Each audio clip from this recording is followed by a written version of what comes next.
Hello everyone, my name is Kelly Kraft and I am an instructor at Walters State Community College, and today we are going to be doing a demonstration of sub-Q injection.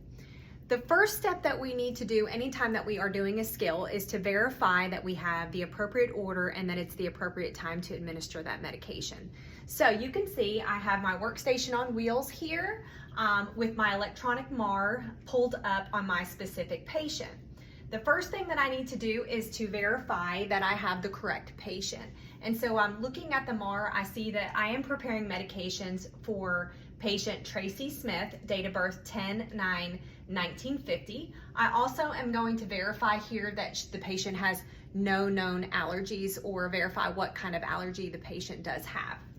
When I'm scrolling down, it is now 7:30 in the morning, and I know that my patient has an order to be given insulin based upon their blood sugar. So I'm going to scroll down here where I can see that for my order, that I have an order for sliding scale insulin. It is the regular kind, and I want to see and verify how much insulin that I'm needing to give. So when I hover over, if you can see, there's a little chart that is going to pop up that is going to generate and tell me how much insulin the patient is supposed to be administered. And so I first know if I'm giving insulin, then I need to look up and see what the patient's glucose was this morning. And so when I am looking at my patient's chart, I notice that here at 7:30 this morning, her blood sugar was 205. And so when I'm looking at the sliding scale, I've got my chart here and I see that my blood sugar or glucose that is between 201 and 250, I am to give the patient 5 units of insulin. So first thing I need to do is to verify and make sure that I am familiar with that medication that I'm administering. So I have my drug guide either in book form, or a lot of the hospitals will have an electronic form that you're able to look up that medication. So I know, looking at regular insulin, this is given to control or to lower blood sugar. The assessments that I would need to make is making sure that the patient's blood glucose this morning requires that they even need any insulin. So we know that the patient's blood sugar was 205, so we know that it's an appropriate intervention that they will be getting insulin this morning.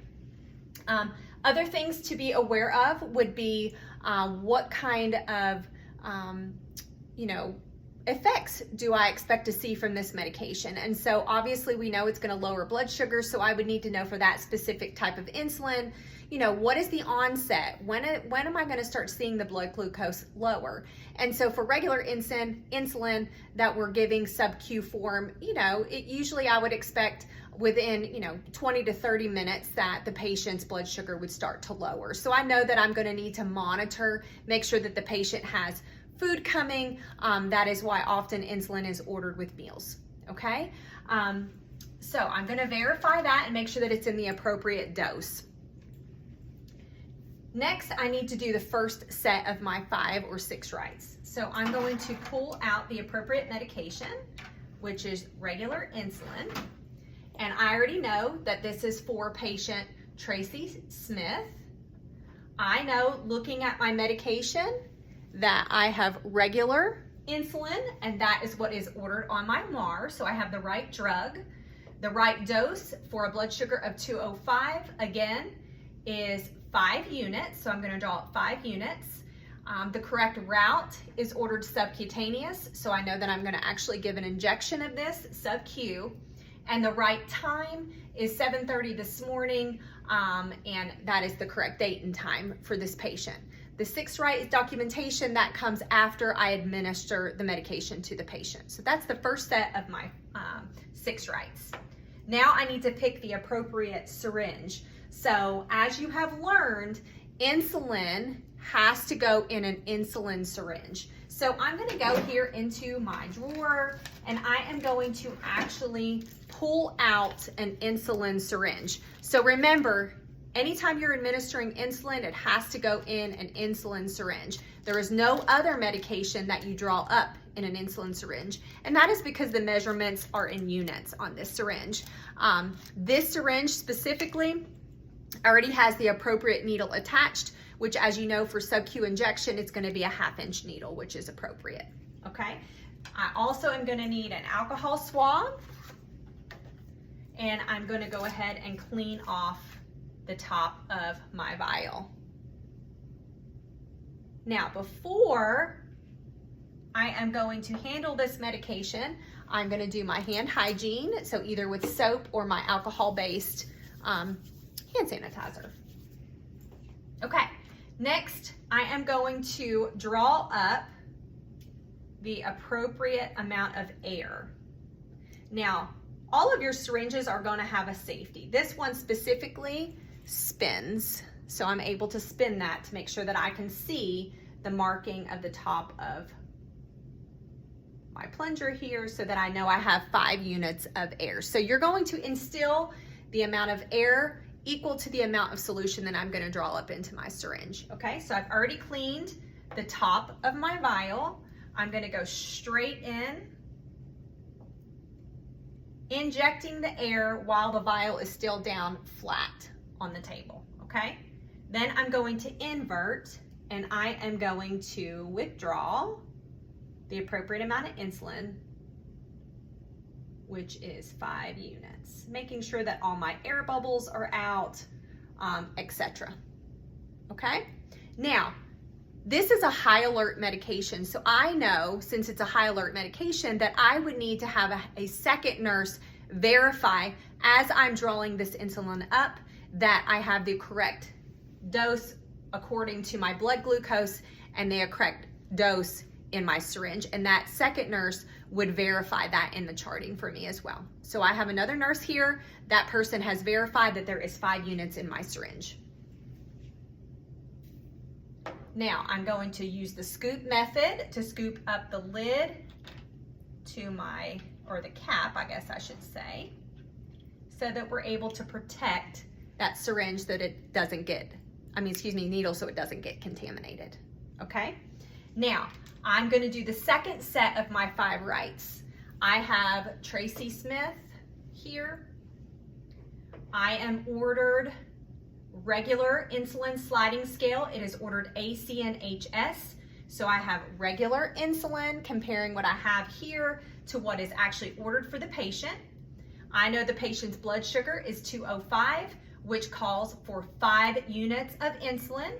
I have 5 units of insulin in my syringe, verifying the correct dose. I am going to give the correct route, which is the subcutaneous route, which is an injection, in the correct syringe. And it is the correct time at 7:30 this morning. Okay, and again, documentation will occur after I've administered the medication. Okay, I think I am now ready to go into the patient's room.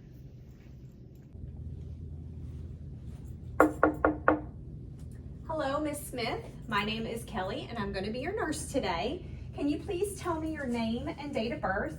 The patient tells me, as I'm verifying with their armband, that the patient's name is Tracy Smith and their birth date is 10/9/50. I'm here today. The doctor has ordered for you to get your morning insulin.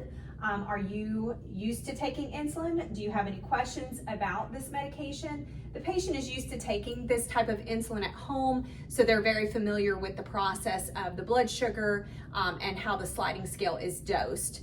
I ask the patient, or I look in my chart, when was the last time that you received it, as far as what was the site that you got your last injection? And the patient tells me that she got her last injection in the left arm and that she prefers this injection be given in the abdomen area, which is appropriate.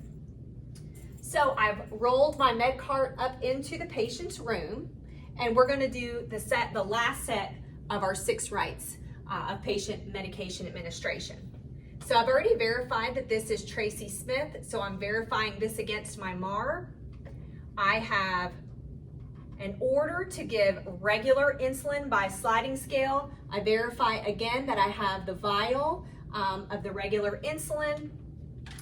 and along with what is in my syringe. I am now going to scan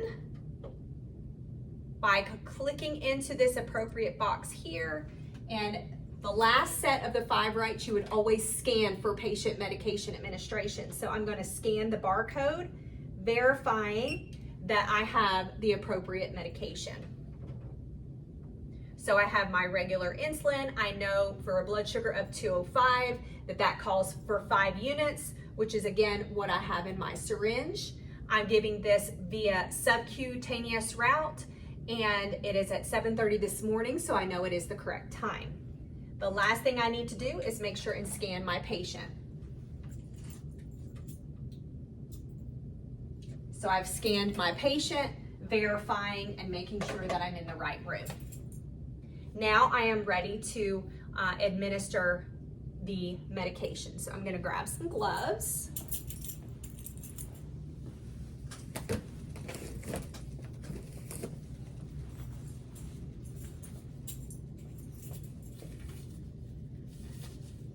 So I've got my clean gloves on here. I'm going to grab an alcohol swab.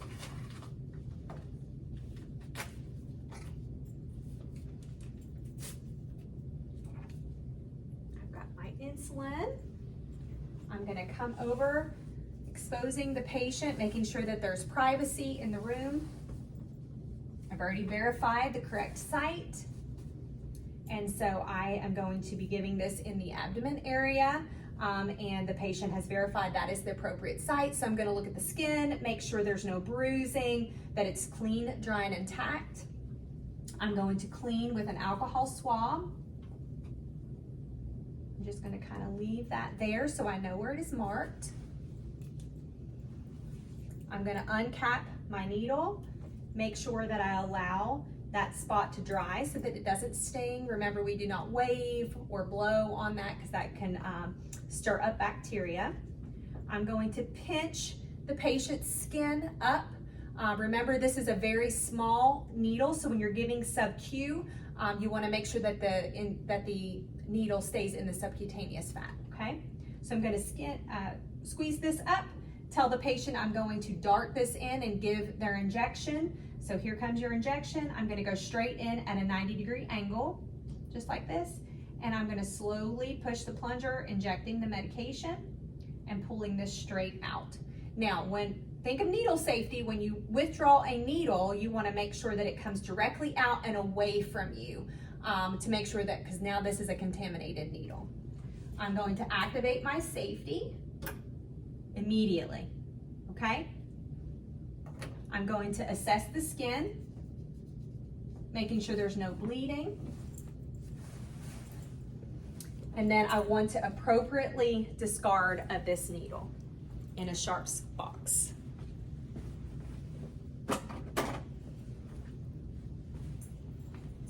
The last thing I need to do is appropriately document that this medication was administered. So I'm just going to click save. That way the documentation has happened.